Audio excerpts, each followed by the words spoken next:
और अब बात उत्तर प्रदेश के 41 लाख छात्रों से जुड़ी बड़ी खबर की। उत्तर प्रदेश में यूनिवर्सिटी और डिग्री कॉलेजेस की परीक्षाओं को लेकर सरकार ने स्थिति स्पष्ट कर दी है।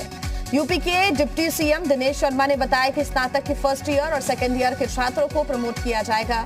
जिन यूनिवर्सिटी और कॉलेजेस में एग्जाम हो चुके हैं उसमें पिछले सेमेस्टर या फिर सत्र के अंक के हिसाब से छात्रों को प्रमोट किया जाएगा।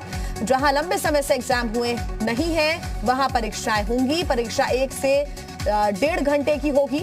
आपको बता दें कि प्रश्न पत्र छोटा कर सकते हैं या फिर बहुविकल्पीय बना सकते हैं।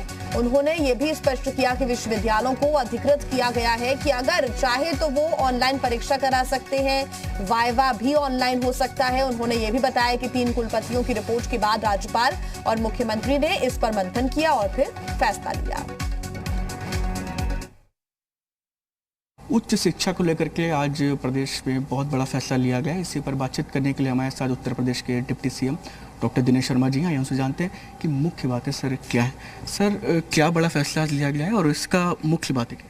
देखिए, हमारे विश्वविद्यालय और महाविद्यालयों में पूरे प्रदेश में लगभग 41,000 के आसपास 41 लाख के आसपास विद्यार्थी हैं। उच्च शिक्षण संस्थाओं में स्नातक और स्नातकोत्तर उसमें सरकार ने निश्चय किया है, व्यापक विचार विमर्श के बाद, श्री राज्यपाल महोदय और मुख्यमंत्री जी से परामर्श के बाद, जो हम लोग की एक कमेटी थी इसके मूल्यांकन के संबंध में, उसकी रिपोर्ट का परीक्षण करते हुए ये निर्णय हुआ है कि जो कुछ जगहों पर सेमेस्टर सिस्टम है, कुछ जगहों पर वार्षिक परीक्षा के आधार पर हमारी परीक्षाएं होती हैं। प्रथम वर्ष सभी जगह पर जो स्नातक है या स्नातकोत्तर है उनको हम लोग प्रमोट कर रहे हैं। जहां पर पिछले वर्ष यानी 2020 में स्नातक के प्रथम वर्ष की या प्रथम सेमेस्टर की परीक्षा हो चुकी थी, तो वहां पर उसके अंक के आधार पर द्वितीय वर्ष को भी हम प्रमोट कर देंगे। या वार्षिक परीक्षा में कुछ पेपर हमारे हो चुके थे द्वितीय वर्ष के या तृतीय वर्ष के या प्रथम वर्ष के, बाकी के नहीं हुए थे, तो जितने पेपर हुए थे तो उनके आधार पर हम औसत अंक देके उनका प्रमोशन कर देंगे।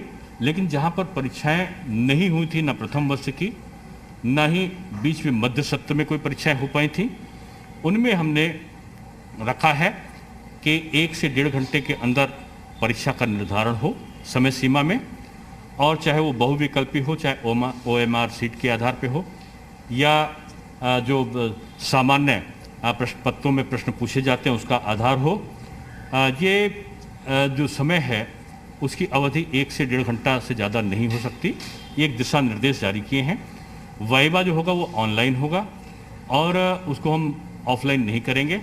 साथ में जो प्रैक्टिकल हैं वो हम लोग नहीं लेंगे। विश्वविद्यालय प्रैक्टिकल जो लिखित परीक्षा के आधार पर अंक होंगे उसमें लिए जाएंगे। जो हमारा स्नातक स्तर पे और जो स्नातकोत्तर स्तर पे जो परीक्षाएं हैं वो संपादित होंगी। सर, इसके परिणाम कब तक आने की उम्मीद रहेगी और कैसे क्या रहेगा? ये अगस्त के मध्य तक परीक्षाओं को जो जिला स्तर की स्थितियां हैं, जिला प्रशासन से परामर्श करते हुए विश्वविद्यालय के कुलपति गण को इसके लिए अधिकृत किया गया है कि वो अपनी सुविधा के अनुसार किस प्रकार से प्रावधि को, प्रक्रिया को बनाएंगे, जो दिशा निर्देश है उनका पालन करते हुए। कैमरा पर्सन विशाल के साथ शुभम पांडे, जी मीडिया, लखनऊ।